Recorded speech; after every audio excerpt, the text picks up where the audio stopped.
I hope everybody's doing well today, and we're going to be working on our portfolio selection. We've already got our image selection of 40 images together, and we need to get that down to the 24 images that are going to be required for the final portfolio. So we're going to be looking at that.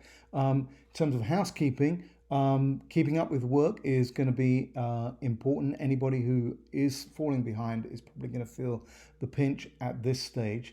Let me see. Today, review the video for selecting 24 images. That's what we're going to be doing right now. Editing, well, we're going to talk about editing in the video. No key lines or borders on the images at this stage. And really what I want to do is for you to get your 24 images together and get them in the correct order. And I'm going to take a look at that and give a green light to that before we move forward to spending a lot of time on editing. And so this is for assignment 06 in the packet, which is in two parts. And the first part, we'll be getting this selection together. Part two will be the final editing on those images. And as I say, we don't want to do that. And there are going to be specifications for doing that. So let's not do that until that class comes around.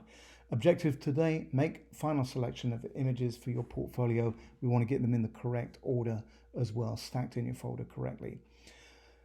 When we're making this selection, remember the goal of the portfolio is to get a job. Ultimately, a presentation portfolio is not just a presentation of your favorite images, but it's really a tool for you to work and move forward in your career, whatever that might be for you. Things that it needs to demonstrate. Well, actually, any interview you go to, I would contend that there are 3 checkboxes that you need to make sure that you're fulfilling and communicating. Can you do the job? Will you do the job? And will you fit in? Can you do the job is going to be demonstrated by your photographic skill, and your portfolio is going to demonstrate whether or not you've got the skill set to operate as a photographer. Will you do the job? Are you motivated? Are you enthusiastic? Will you fit in? Are you a team player? Will you be able to communicate and work well with the people in the organization or the specific client that you're trying to get a job with? MTV, these are your talking points. M, the message or meaning in a photograph, the technical qualities of the photograph, and the visual qualities of the photograph. And those are the things that we really need to be able to communicate through your portfolio. Do you understand photography well, technically, visually, and also the message meaning piece? What is it that you're trying to communicate, or how have you interpreted your subject in the way that you've photographed it? And can you talk about the way that you've done that? It can be a very conventional way of photographing or something that's really unique to you. In a sense, it doesn't matter as long as it's done well. But being able to talk about that, I think, is really important. So in your portfolio final selection, no need to show too many multiple pictures of the same thing. Once you've proved that you can do something in a certain way, there's no need to go over and do it again. No more than 2 images of the same person. If you've got a portrait and you've done multiple portraits of the same people. And that's probably especially true in this portfolio with just 24 images. We really want each one of those images to work very, very hard for you. The one out of that is unless there's a creative concept that demands it. If you've done something and you work with the same model but doing something conceptual, then we're open to looking at that. But that will probably be done on an individual basis, and there has to be a good reason for doing that. No railroad tracks. So if you've taken photographs of portraits with railroad tracks in them in the background, even if it's a disused railway track, it's illegal, it's dangerous, and we can't endorse that. So no railroad tracks photographs, they're going to be rejected. In making the selection, we need to have a strong opening shot, but also a strong closing shot right at the end. That is equally important, and the impression that we want to leave people with, again, especially within a smaller portfolio that we're working on now, 24 images, I'd like people to think, man, I want to see more of this person's work. And I'd much rather that be the impression that's left rather than, okay, I've seen enough, thanks, I'm done. We want every one of these images to work hard and work well and earn its place in your portfolio. Strong closing image is really important. We're going to go through the stages. I'll do a demo of this in a moment, but group images, types of images together. Could be that your main specialty area is something you come back to at the end, and that's really going to be done on an individual basis. Editing of the images, do not put key lines on these images. We will be talking about editing these images in more detail. If you wanted to get working on the editing, get a kickstart, I don't have a big problem with that. If you are going to do that, go through the video from last week and the instructions that we went through for preparation of exhibition images. Portfolio printing is the same quality that we're looking at, and so going through using Navigator to retouch, dodge and burn, adding the sharpening, making sure your contrast and brightness levels are correct, making sure that your color correction is done correctly as well. And this is just the link for the video last week. All right, so that's the lesson plan. Let's move on to looking at some selections. And Mary-Lee Cawthorne, amazing work, and you've seen her work on display, her final work. But this is a selection that she had for the Portfolio 1 class. She has 48 images in this selection, so more than is required. 40 images was the requirement that I had. But it's a great little selection of images that she had. We've got to whittle it down. So I'm in Bridge here, and I'm going to start by highlighting all images and Control 0 to take off the star rating. So none of these images have a star rating, and I'm going to sort them. This is ascending or descending, but I'm going to sort them by file name in the order first of all. And my idea initially is to go through and think, okay, I've got to whittle this selection down. So how can I reduce the number of images? Furthermore, I'm going to try and group them together into certain categories and see if I can do that using the star rating. And that will give me a kickstart in grouping these images together. There are 48. I've got to lose half of these images. But I'm going to group them together as well. So let's say 1-star rating for nature, wildlife type pictures. 2-star rating for the architectural style images. I like this, it needs some work, but I'm going to leave it out. Anything that's more of a commercial type shot, I'm going to give this 3-star rating. And I'm going to go through and see what I can do in making an initial selection of images here. See if I can get this right. Quite like that.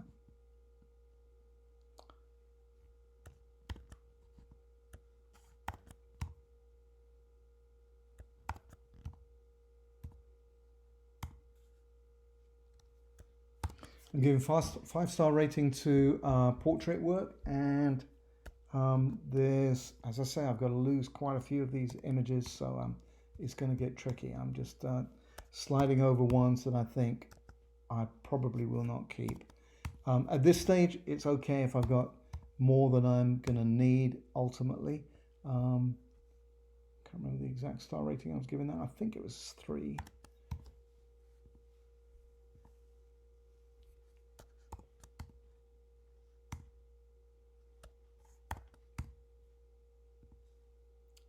She's got these 2 pictures of the chimp that both of them are really cool. Is that a chimp? Or I think it's a chimpanzee. I like them both, but I'm going to keep this one. I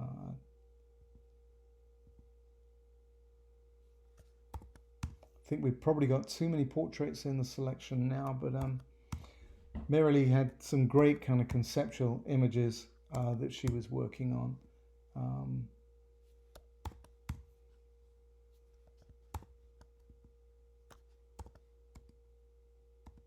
Okay, so I've gone through that selection very quickly, and I'm now going to sort them by rating down here. And now, in theory, they're going to group at the top. I've got my portraits. I gave a 5-star rating right at the top.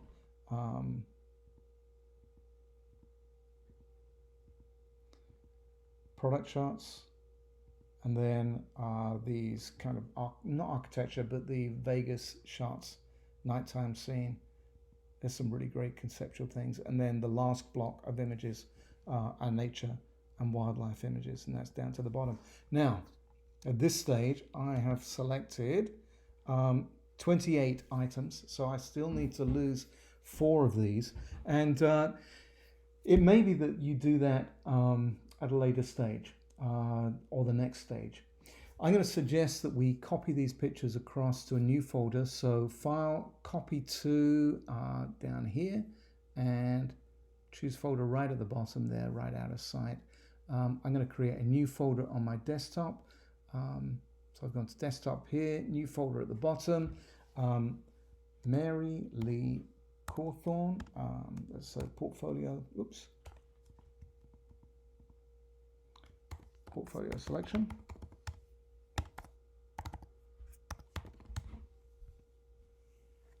And open, those images are going to copy across.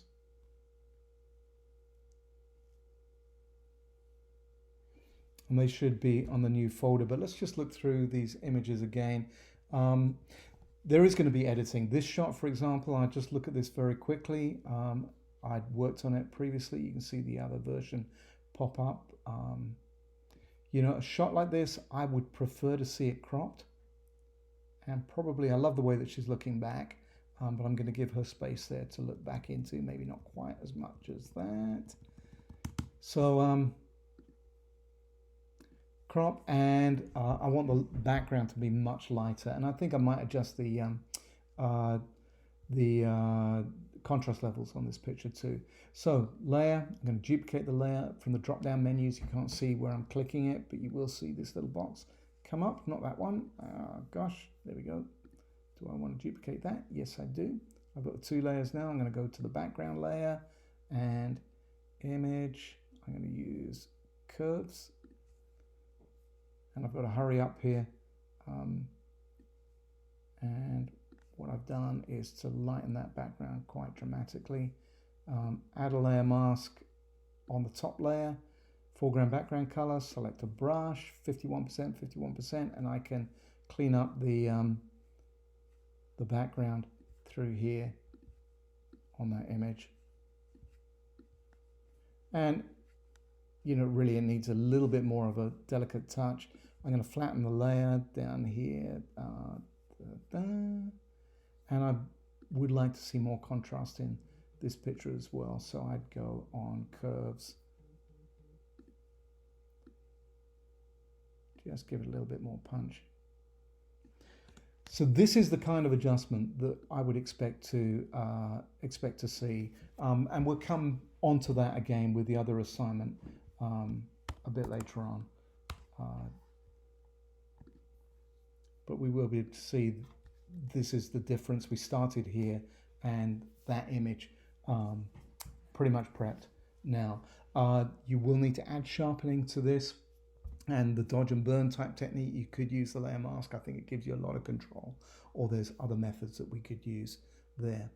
Okay, let's close out these, and I'm close to the end of my time on the video. This is our folder. I'm hoping this is where the images came, and let me see.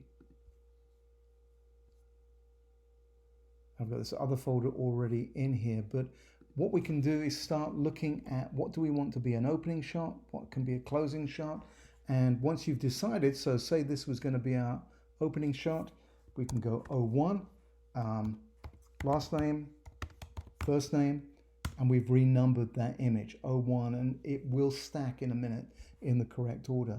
Let's say the next page, well, actually I quite like, let's go this one, 02.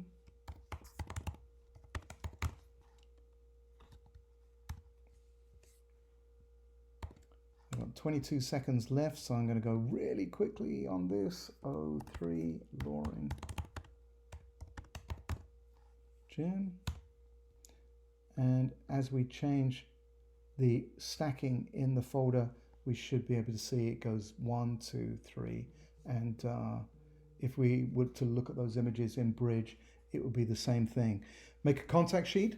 You should have 2 contact sheets with 12 images on, and you should be good to go. All right, that's it.